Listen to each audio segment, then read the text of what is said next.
and welcome to this very special show, It's the Economy. Today on our radar is the auto sector. There's been a big slowdown in the sector. Inventory levels have been sky high. In fact, in some spaces like two-wheelers, inventory levels are as high as 100 days.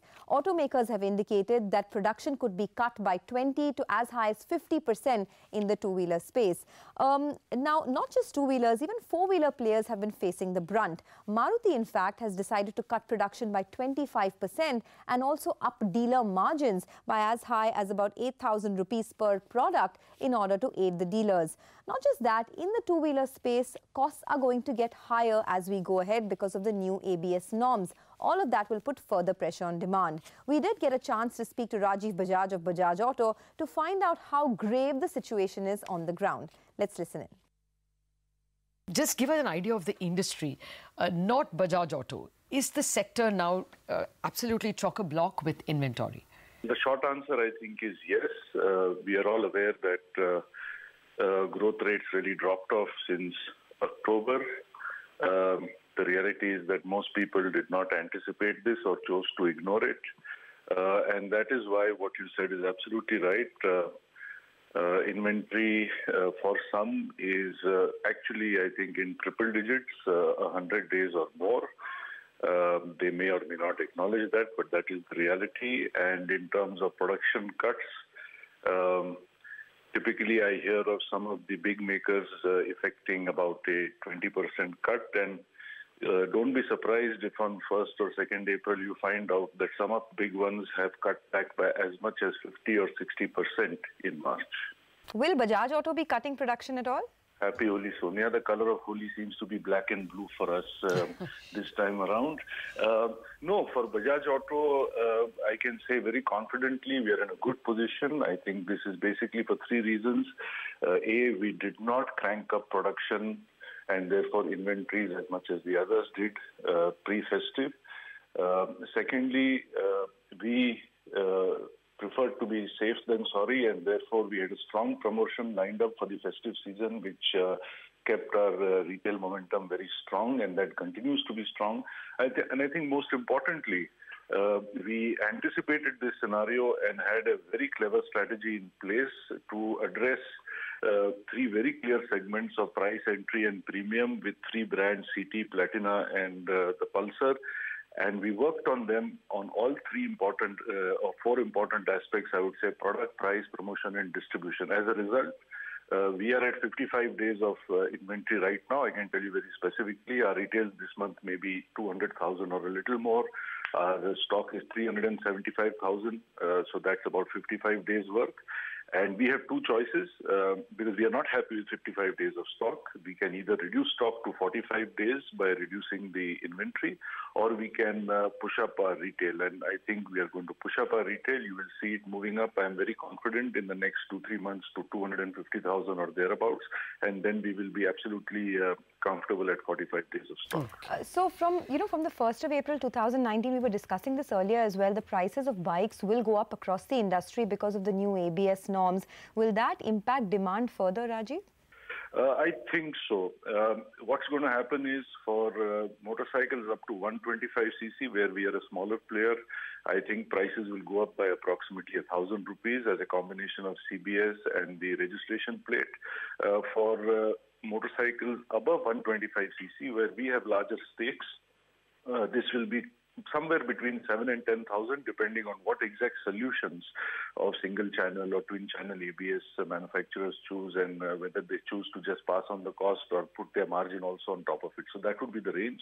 I'm aware that people anticipate this to impact Bajaj more because we have close to 50% share in that segment. But I can tell you, we've thought this through very carefully. And you will see from April that we have a very smart strategy in place to counter this. There will be no let-up in our volumes or in our share. We will maintain our bottom line because we have a clever product strategy in place for this. That's good to hear. But now, Rajiv, if we can just look a step back and look at the well springs of this problem. Is this all about insurance, NBFCs not funding, that kind of problem? Or is there some kind of a slowdown in the economy? In that case, it'll take a little longer to mend. I think, first of all, I have to say I'm not an expert of this, but I would be on safer ground if I were to say it's a bit of both. And I'll tell you why I think so. These three factors that have been talked about ad nauseum the last few months. One is the liquidity, one is the insurance, and also the fuel price hike, I would add to that. These three factors have definitely played a role. Having said that, the reality is that these were well known in September, and CEO after CEO and marketing head after marketing head have appeared on your channel to say that we've taken that into account, but we are going to have a bumper season because of whatever reason. So either people have underestimated the impact of these factors, or perhaps, these are secondary. Perhaps there is an actual underlying malaise which is more responsible for the problems that lie before us. And I suspect the latter is true, and I'll tell you why. Because I see it in the changing structure of industry. I see the fact that in the last year or a little more, the entry segment, which was under 20% of industry, is now close to 35%. Why have people become so sensitive to operating expense of a motorcycle that the entry segment has doubled? Why has the mid segment of 125cc motorcycles dominated by Hero and Honda, which used to be 27% of the industry as a segment share, dropped to 18-19%? Why is it in the sports segment, a 350cc motorcycle isn't as hot as it used to be, but a 150cc Pulsar has grown by 60% this year? So I think if we just, stop doing this economic guesswork and look at the shift in the segment of the industry, which to me is far more relevant, it speaks very clearly for the fact that people want to buy something that's a little cheaper. But these are actually, you have a nose for the economy much more than many economists, Rajiv, I must say. I mean, this is consumer downtrading. Yes. No two ways. And now, if a bike is going to become costlier by almost 8,000 rupees because of the new norms, I don't know how customers are going to receive this. But what will all of this do to growth, Rajiv? The two-wheeler industry has grown less than 7% if you look at it from April to February. Are we looking at single-digit growth this year? Of course, that's the expectation. But even next year?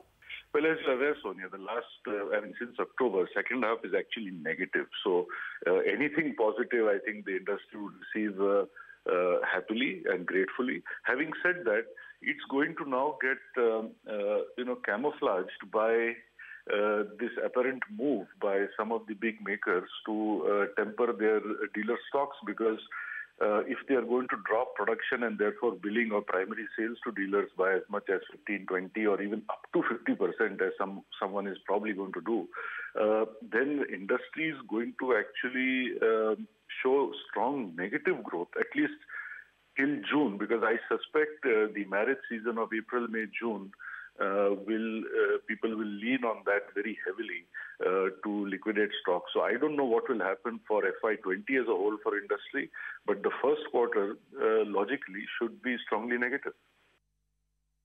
Well, that's the word coming in from Rajiv Bajaj, but we also got a chance to speak to a whole host of dealers as well as auto ancillary players. We'll take a short break. On the other side of the break, we'll focus more on the slowdown that we're seeing in the auto ancillary space. Stay with us.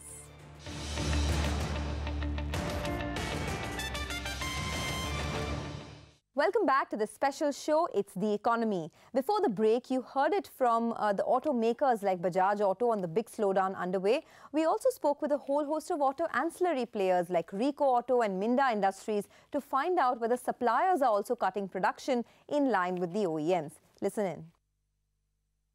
Mr. Bora, first to you. What are you noticing? Is there more downtrend in the four-wheelers or more in the two-wheelers? Just give us more color in terms of demand and pickup by the OEMs. Yeah. Hi, Lata. I think from a demand perspective, we heard what Mr. Bajaj said, and we normally have no business to second guess what our customers say. And we all know that the second half of the current fiscal from October onward has definitely been under pressure. But what we have been doing is, in addition to adding more products and more premiumization, we have been able to withstand that pressure. Even if we see from industry perspective, while the second half has been broadly 8 to 10% lower, we have been able to maintain our revenue. And going forward, we are all echoing what the customers are saying, be in terms of four-wheelers or two-wheelers, that up to June, at least there are no signs of strong revival. We are tightening our belts. The focus is mostly on quality, delivery and development. And we are continuously working to up our portfolio in terms of offering to the customers, which is now we are adding sensor plant, we are adding the alloy wheel plant. Recently, we have acquired a seating company called Harita Seating. So we have been trying to withstand this tough time. We all know that the long-term story for the country is intact. We are very heavily, I would say, not that extent of penetration in terms of four-wheelers. So we believe that four-wheelers may actually see more growth going forward as compared to two-wheelers. But both the businesses, we are confident, will grow. The Indian economy, we know, is heavily dependent on auto. The GDP share of the automotive sector per se is roughly around 8%. And we know that the automotive vision which the government has laid down till 2026 to increase the share from 8% to 12%. So we are very highly optimistic. While this is a rough patch, we continue to work on to see that we deliver more than what the government is expecting and what government roadmap has laid. So we are confident that our growth momentum will continue. In terms of 1.5 to 2x is our stated objective from what customers grow. Okay, so no signs of a revival until June, but after that things could get better. We have Arvind Kapoor of Rico Auto who also joins in, and Rico Auto supplies to customers across two-wheeler, passenger cars and commercial vehicles, whether it's Hero, Maruti, the Tatas of the world. Mr. Kapoor, what is the situation on the ground currently? Rajiv was telling us about how there could be a 20% production cut by the OEMs. We're looking at 100 days of inventory as well. Will companies like Rico Auto also cut production? And if yes, by how much? See, this all depends on the customers you are dealing with. If you are lucky to deal with a customer like Rajiv, then of course your sales are going to go up. And if you are dealing with the other customers, there would be some impact. And like we have committed lines for various customers. So those lines are flexible lines. We do switch from one component to the other component for other customers as well. Now, having said that, we are in a fortunate situation that we are exporting, and in the exports, the market is okay for us. And in fact, we should be growing by almost 20% as far as exports are concerned. And in the domestic market, the push that is happening now is to get a larger share of the business, and that's what most of the component makers are vying for. But I'm sure some of the suppliers who are dependent solely on one customer, one OEM, they would be reducing their productions in line with whatever the OEMs are doing. That would happen certainly. Okay. But auto is a long-term game, not a short-term game. It's not that every quarter to quarter we got to monitor. What we invest today is probably for the next year, and that's how our OEMs are actually demanding from us. No, actually, one understands, of course, cyclicality in all industries. But what we are trying to smell is this something like we saw in the late 90s and early 2000s? Or this is a much smaller bump? What would your best guess be, Rajiv? Best guess, Rata, is that it's a smaller bump because I think the larger part of it is self-inflicted.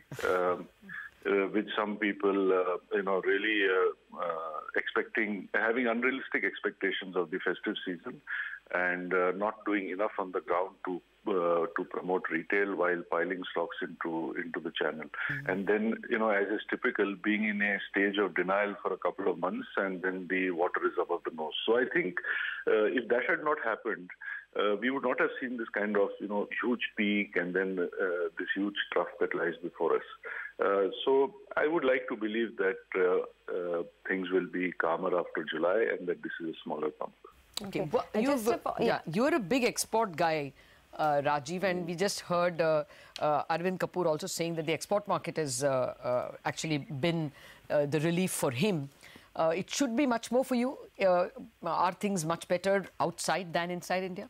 Yes, at a time when we could not export, my friends like Arvind Kapoor were our inspiration. Okay. And yes, I mean, I can give you some numbers if you like. Last year, in the last financial year, we finished at close to 4 million vehicles total. which was about 1.6, 1.7 was the exports. You may remember at the start of this financial year, we hesitated to give a forecast because we were really unsure. But now we find ourselves in the closing days of March to be within a kissing distance of 5 million vehicles, so 25% growth has been outstanding. Exports just crossed 2 million vehicles earlier this month for this financial year, so that's been outstanding. And going forward, I can share with you that we are looking at about 15% growth in exports to about 2.3, 2.35 million vehicles. On the domestic front, similar growth rate on three-wheelers and the four-wheelers, so hopefully close to 450,000 vehicles. So that's about 2.8 million, and an equal number from the domestic motorcycles. So all in all, we won't get within a kissing distance of 6 million next year, but we'll get within a hugging distance of 6 million next year. And I have to say 15% growth for next year doesn't excite me. But when you look at it in contrast to 15% degrowth for the industry, then I'm not too unhappy. Okay, well, that's a very optimistic projection. Rajiv, before we let you go and we go back to Sunil and Arvind, wanted your thoughts on what's happening with this whole theory of pre-buying ahead of the new norms coming in. Because about 5-6 months ago, that was the talk that there's going to be this big wave of pre-buying before April 1st, 2019 and the new norms. But none of that actually played out. Because there is a fundamental difference between what happened with BS4, which will also happen with BS6 next year, and what is happening now. The difference is this, that both with BS4, for which we take some credit, and with BS6, what has already been announced is that as of 1st April of 2020, for example, you cannot sell anymore a vehicle which is not BS6 compliant. This means that from October or November, manufacturers will start having to turn over from BS4 to BS6, and prices will go up as a result. And therefore, consumers will, it is expected, pre-buy, because they would rather buy the cheaper BS4 stuff than pay 5,000-10,000 rupees more for BS6. So this is as far as emission norms were concerned in 2 years ago or are concerned next year. As far as 1st April this year is concerned, it's only about the safety-related regulations, as we discussed about CBS and ABS. And here, this condition that you cannot sell after 1st April does not apply. The condition is that you cannot manufacture after 1st April. And therefore, there is no pressure, back pressure on manufacturers, and there is no reason for the consumer to rush out and buy in March, because he can still get a non-CBS or a non-ABS motorcycle for up to June, because manufacturers have 90 days of stock. Well, Rajiv Bajaj, it's a pleasure having you with us as always. Thank you, Lata. One wishes that you will take to our camera as happily as you take to your phone, and we have an on-camera chat. But have a great Holi. Thank you. Thank you. You too. Thank you. Okay, Mr. Bora and Mr. Kapoor, if we can keep you for a minute more. If you can tell us how, you said that maybe up until June you're not expecting things to improve, Mr. Bora. But can you tell us how deep the cut is? Do you expect that, production is going to fall by 25%, by 20%? And how, will cheaper finance, definitely there will be rate cuts. Definitely the cost of money is likely to fall a bit. Will that be enough to kickstart after June? So, Lata, if we see on a full year basis, we believe that the long-term story is intact. If we see our 9 or 11-month numbers, the four-wheeler segment has still grown by roughly 1 or 2%. Two-wheeler segment has done a lot better, ranging from 8 to 10%, and there are players who are in the double digits like Bajaj, which we spoke about. So the long-term story is intact. As we said, normally we don't second-guess our customers, but if the impact what we are seeing, if you see from Q3 to from Q2, the general volumes have been lower by in the range of 10 to 12%. And that's what we are expecting the next couple of quarters to continue before we sort of see some sort of revival because of maybe funds availability, as you said, or in terms of getting stability in the economy, etc. So I think as an industry, we are all hopeful that from June, July onward, things should start looking better. Okay. Arvind, the last word from your end then. in terms of FY20 growth, you know, a lot of auto ancillary players told us that FY19 is written off because of how the last half of the year has panned out. So in FY20, are you looking at a double-digit growth at all, or do you think it will be single-digit then as well? There will certainly be a growth next year, and to your question to Rajiv on pre-buy, I think next year you will see the impact. This year you might not see it because of safety, the safety items which are being introduced. But next year certainly you see the impact because the price differential between Bharat Stage 4 and 6, there's a difference of about 6,000 to 7,000 rupees, as what Rajiv is saying. And there is going to be an impact as far as the customers are concerned. And you'll see both the vehicles in the market in the month of, say, I would say September, October, November onwards. So there would be a comparison and people would actually make a choice there. So you'll see a lot of buying there. And I see a growth in 20. And I think we should be around 8 to 10%. That's what I would estimate as far as two-wheelers are concerned. In the car industry, I would also estimate around 6 to 7%. That's what we have factored. And the exports should also do well. That's what we are factoring. The diesel is going to collapse. That, of course, is the other thing that we are factoring. And whatever investments are there, we are diverting those investments into the gasoline and or electric vehicles. That's what we are doing. But we see a growth in 2020, and we are investing accordingly. And besides that, we also have, like I said, the export orders and for more items and more components with large customers. And I think that would also see our growth taking place next year. So we are targeting almost 20% growth next year. This is our, as per our own budget. With that, it's curtains down on this special edition of It's the Economy. Thanks so much for watching.